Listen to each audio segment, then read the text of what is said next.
the samurai. Perhaps one of the strongest symbols of strength, courage, and Japan itself. These warriors were feared on any battlefield. They destroyed any foe they encountered, and even when greatly outnumbered, they were prepared to die for what they believed in, for the honor of their name and for their country. But through radical modernization, much of history has been forgotten. The samurai has become little more than a symbol, a character in a textbook, or a scene in a Hollywood film. Today, the samurais have dwindled to just a few, and hidden on a forgotten island in Japan is one of them. I don't know what I'll find, but I do know this. I want to discover what remains of this Japanese legend, and to train under the sensei, so I can understand what truly makes a samurai. This is Tsushima Island, an island caught between two worlds, between Japan and Korea, and between modern life and a forgotten past. It's no coincidence Sensei lives here, because this isn't just any island. It was once a samurai stronghold and a battlefield. In 1274, Tsushima Island became the first line of defense against the Mongol Empire. A full-scale invasion, hundreds of ships, and thousands of soldiers swarmed the beaches. The only thing that stood in their way were 80 brave samurais, outnumbered, but not outmatched. They fought, and all of them died. Not all stories have happy endings, but Japan held on and pushed out the invaders. But it wouldn't be that simple. Many years later, they would return again, but this time, the story was different. The word kamikaze means spirit of the wind, and as the samurais of Tsushima held the Mongols out at sea, a great storm came and sent countless more running home. The blood of samurais can be found across this island, and so can their teachings. It's almost become a distant memory of Japan. Luckily, there are still a few holding on to the traditions, and one of them is right there. Hello, Sensei Zen. Good to see you. Very grateful to be here. Thank you very much. So excited. Yes. Yeah, thank you so much coming. This is a special island. When I arrived, I expected to see swords swinging, sharpened katanas clashing against armor. But what I found here was completely different. The training was almost Zen-like, and the people learning from Sensei, they weren't Japanese. They came from everywhere. White, black, men, women. By the river, I watched them. They studied Sensei like his every breath had meaning. Some for weeks, and others for months. I couldn't help but wonder, what were they here to learn? The answer didn't reveal itself immediately, but I had a few days to shadow Sensei. That night, we checked into a traditional Japanese home. She's so cute. Oh my gosh, I'm so excited. This is her actual home, and she opens it up for travelers, and I'm so happy right now. This is why you travel. Just paper walls, wooden floors with a mattress that sat on the ground, and a quiet I rarely hear. Yeah. It's nice. We were greeted by the local family. Wow. Thank you. Water. Ocha. Hot ocha. Oh, okay. Oh, yes, me too. Nice, good choice. Beer's a good choice. Every day, that's good. Keep the doctor away. And quickly, I saw it was going to be a fun challenge to communicate. Naturally, we turned to the most advanced translator known to man, Google. Oh, the pass. 魚の販売をしてました。日本各地 I へ was selling fish. Dinner became an adventure in gestures, guessing, voice commands, and you know what? Everything somehow made sense, and our dinner was full of laughter. There's a Japanese saying, Ishigo Ishi, and it means one life, one meeting. And really what it means is to appreciate every fleeting moment, because it'll probably only happen once. That dinner, I'll never forget it. The next morning, we woke up before the light. Outside, the sky began to shift, soft orange spilling over the horizon. I guess that's why they call it the land of the rising sun. And there they were, Sensei and his students training in silence as the sun rose and the winds blew through the field. No one spoke, no one filmed. Except me. I filmed everything, but from a very respectful distance. A beautiful morning here in Tsushima Island. Right behind me here is what you'd see in a typical day with Sensei. He trains from about 6 a.m. right when the sun comes over those mountains all the way through till it basically goes back down. I would have my moment to train with Sensei, but for now, I was just here to observe and see what I could learn.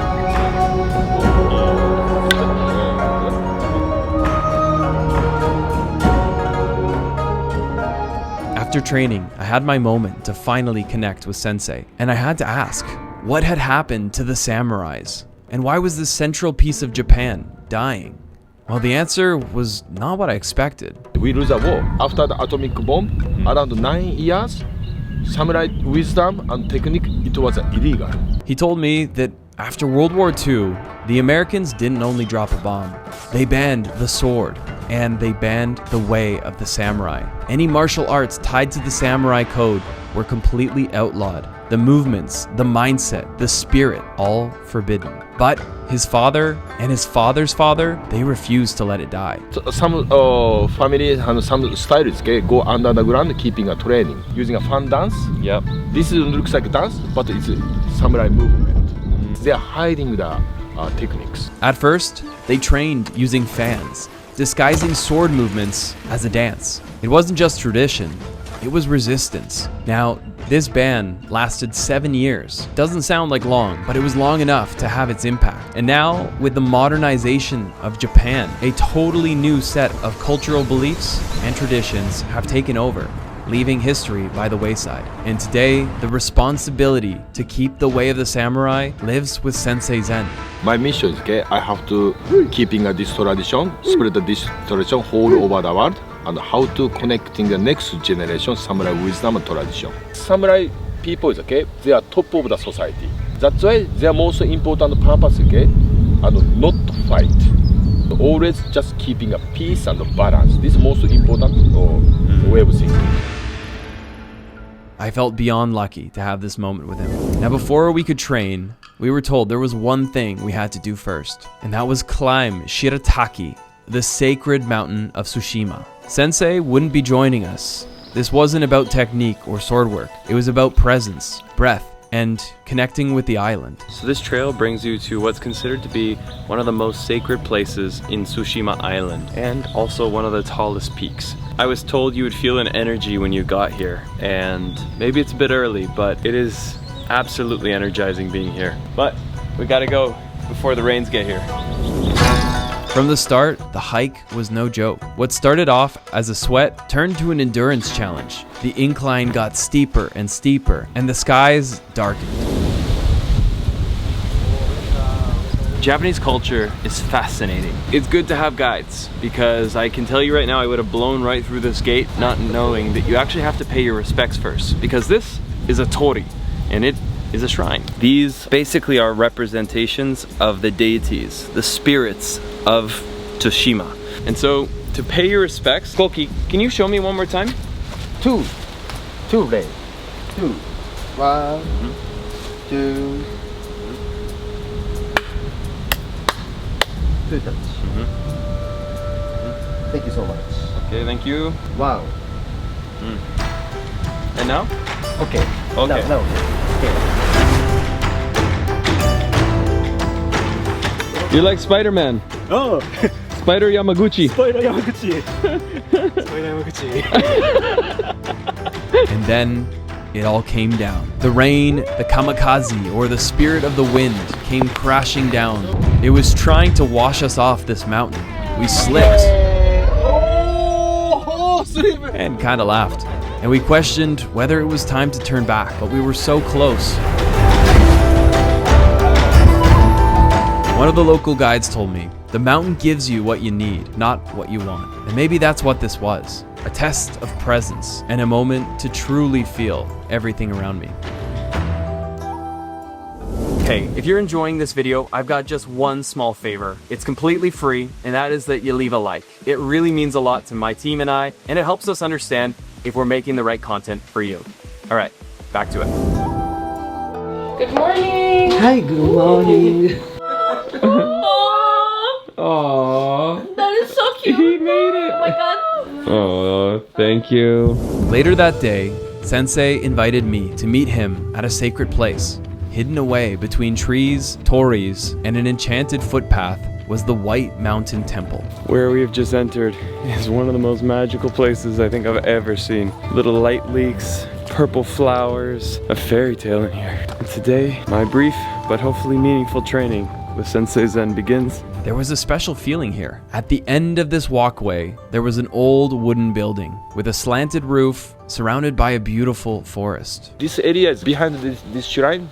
There's a small mountain, White Dragon Mountain. Local people believe and White Dragon is living there. Okay, that's why, okay, if go into the mountain, you have to die. That's why over 1,500 years, untouched. Today was the day I would train under the ways of the samurai. Sensei handed me this clothing, and I was pretty excited to get dressed. He explained that before the sword, there must be silence, and in that silence, you must meet yourself. We sat in silence, breathing, listening. Now my mind is always a bit of a chaotic mess, and when I'm quiet long enough, it gets even louder. But he led me through a meditation, and slowly the noises started to fall away. And that's when I started to realize this wouldn't be a journey of swords and clashing armor. There was something deeper, and I think I was just beginning to feel it for myself. After our meditation, Sensei stood up, gestured for me to follow him. He began walking slowly through the temple while telling me the stories of this sacred place. And we have, first education, we have to understand about how to die. Yeah, this is not negative meaning because and samurai people sometimes they have to do seppuku for the honor and for the responsibility, right? And samurai wife is also last moment emergency situation they have to die herself. They are not afraid about the death. They are always very deep accept to the death. That's why automatically they are accept to the life. Death and life.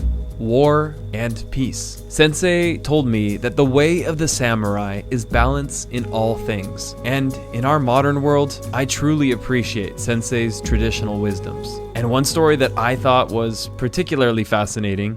Shrine is a womb. That's why it's a gate. It's described about the vagina. You have to bow and respect and go into the vagina. And okay, you go inside and so many like a bush here. It's described the hair. And there's a water place. You have to wash. It's mean wet. And this road, it is called sando in Japanese. This one, two rings. Okay, this is like a symbol of the man. No, the two ball. Oh, right? Yeah. And this is like a sorry, it's a penis. Yeah. And shaking. Okay. After that, through the coin. Yeah. It's explosion. Oh, really? And Wow. pray. Yeah. And okay, and go back, you Yeah. become a reborn. Yeah, that's this concept of the womb. Just outside the shrine, Sensei stopped suddenly and placed his hand on a tree. Its trunk was twisted, scarred, and if you looked up, it had an evil-looking presence. He called it the Goblin Tree. If you pray to this tree and touch this tree eat your negative energy and darkness, right? That's why this looks like a goblin, right? But at the same time, this is a holy tree. This is a place where you can leave what no longer serves you. All you need to do is place your hand on the tree. I didn't expect to feel anything, but when I pressed my hand to the bark, something shifted. Maybe it was the storm still clinging to me, or the silence of the forest, but I felt something, and I felt lighter. He nodded to me as if I was finally ready. Sensei handed me my sword. Well, it's kind of a big stick, but I didn't feel that way. As I gripped the hilt, I could feel my heartbeat in my hands. My stance shaky, my breath uneven, but underneath all this uncertainty was excitement. I mean, come on, this is a childhood dream come true. I just hoped I wouldn't screw it up. Cut it down, exhale from the mouth. Inhale, exhale. Overhead, exhale. Chip! Go! After showing me the basics, Sensei stepped forward. This time, he wasn't holding the wooden stick, he was holding his katana, forged with precision. I stepped back and watched the master not only control his sword, but the world around him. Sensei moved with total control. Every step, every breath, intentional. You don't just watch something like that, you feel it. It wasn't just a weapon. This was an extension of him. What he showed me was what decades of discipline actually looks like. This trip truly felt poetic. From the storm, the stillness, the sword. But nothing could have prepared me for this. Sensei brought me back to the river where it all began. He didn't say much. He rolled out a massive piece of paper. He sat down and began a ritual. And after a long pause, he began to write. The same grace he held the blade, he moved the brush. He told me the sword and the brush are two of the same. The goal in these movements is not to think, but to be. To empty the mind completely so that all that remains is movement. Each stroke unplanned. And in that place, between full control and complete surrender, that is where the samurai lives. In perfect harmony and balance, the yin and the yang. Sadly, there's almost no one left in Japan keeping the way of the samurai alive, but Sensei Zen is one of them. He's not just teaching self-defense and swordsmanship, he carries the weight of a tradition on his shoulders. And without him and a few brave others, these ways could be completely lost into the wind. And if there's one thing I took away from this trip, it's that being a samurai was never just about battle. It wasn't about defeating the opponent. It was about silencing your inner noise, your inner demons. And in a world that's louder than ever, that was the golden lesson. And it's definitely one I'll be bringing back home with me. Let's get lost again in the next one.